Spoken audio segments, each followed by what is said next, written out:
Martine Domenech nous a demandé de venir à Marseille pour voir un peu si son mari Raymond était bon. On avait pensé faire 3-4. Qu'est-ce que vous en pensez? Au niveau technique, 3-4. 3-4 Raymond. Je pense qu'un seul suffit. Je vis avec cette équipe, je dis qu'elle a un vrai avenir, qu'il y a des joueurs de talent, qu'ils ont montré aujourd'hui quelque chose de la générosité, de l'envie et des capacités, et qu'il y a un vrai projet d'avenir avec cette équipe-là. C'est pas à moi de répondre sur les autres questions. Bon, Mehdi, comme je te disais, en fait, on est champignons de France. Champignons de France, là, aujourd'hui, dans la presse de Shanghai. Toujours aussi bleu. Pourquoi champignons? Parce qu'en fait, ça se reproduit par l'espoir. Et comme tout le monde le sait, le foot est un sport de pied. Le champignon, lui, est monopode.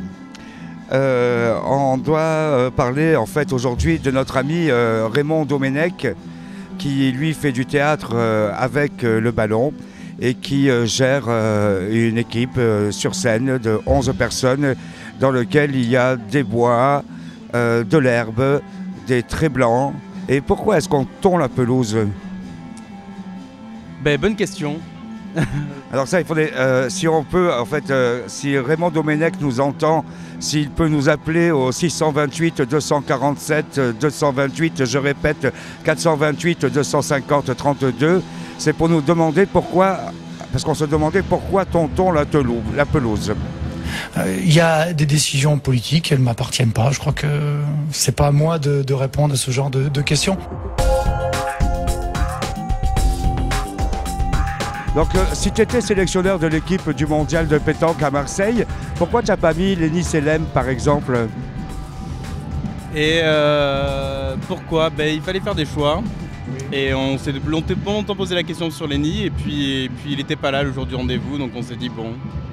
D'accord. Et Gaudin dans les bois? Et Gaudin, il va y être très certainement. Ça va être la surprise du mondial. Il sera là, il sera présent. D'accord, c'est là qu'on pourra dire à poil Gaudin dans les bois, oui, bien sûr, pour penser à nos bonnes soirées d'hiver devant la télévision. N'oubliez pas de mettre le feu à votre télévision pour les grands matchs de cette saison. Encore une question en régie?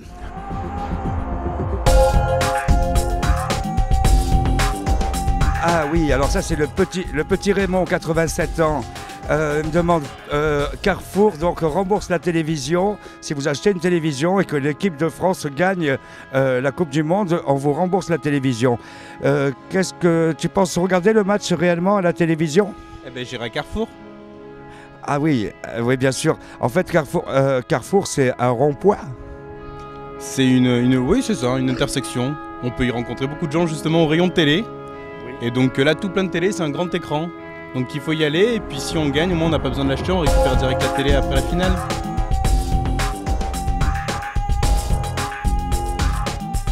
D'accord, c'est Raymond, donc 77 ans, qui pose la question.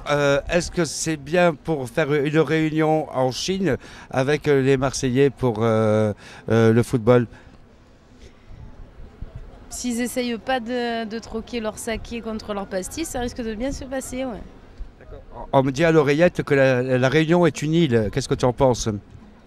Il va falloir savoir nager. Vous aurez sur le stade 22, on me signale, 22 joueurs présents et un arbitre. Ah oui, l'arbitre aura un taser. Donc en fait, c'est un arbitre de la police municipale dont son nom sera communiqué sous forme d'un compte numéroté, anonyme, suisse. Et sinon, ton arbitre préféré?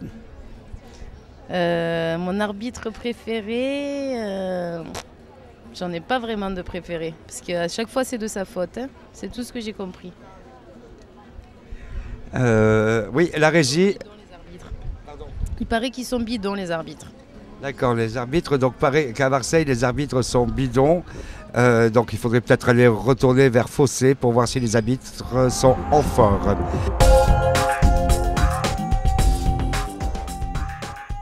Donc c'est la petite Julie qui a 11 ans qui demande le 4-3 c'est bien ou le 4-3-5-2 c'est plus technique? Le 4-3-5-2 c'est bien. Quand on arrive à le maîtriser, hein. Évidemment, hein, sinon c'est moche. Hein.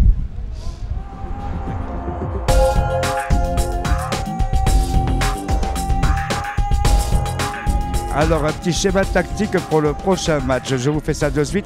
Mehdi, est-ce que tu peux me tenir le micro le temps que je prenne la pelouse entre les mains?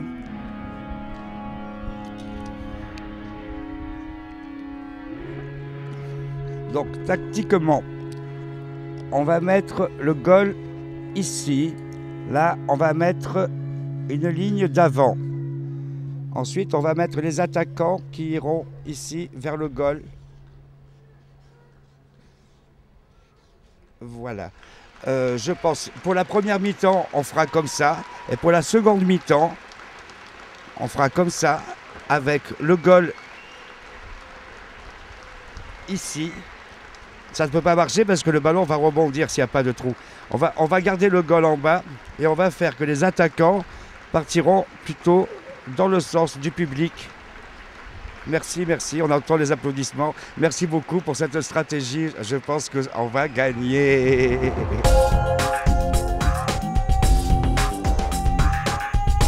Le petit Mehdi qui nous appelle de Paris demande est-ce que vous avez un pronostic pour le prochain match? 0-0. Et vous? Qui joue, on a dit, la Chine, l'OM? Oui, l'OM, la Chine. Moi, je dis 1-0 pour les Chinois. D'accord, donc 1-0, 0-0. Si vous avez joué le...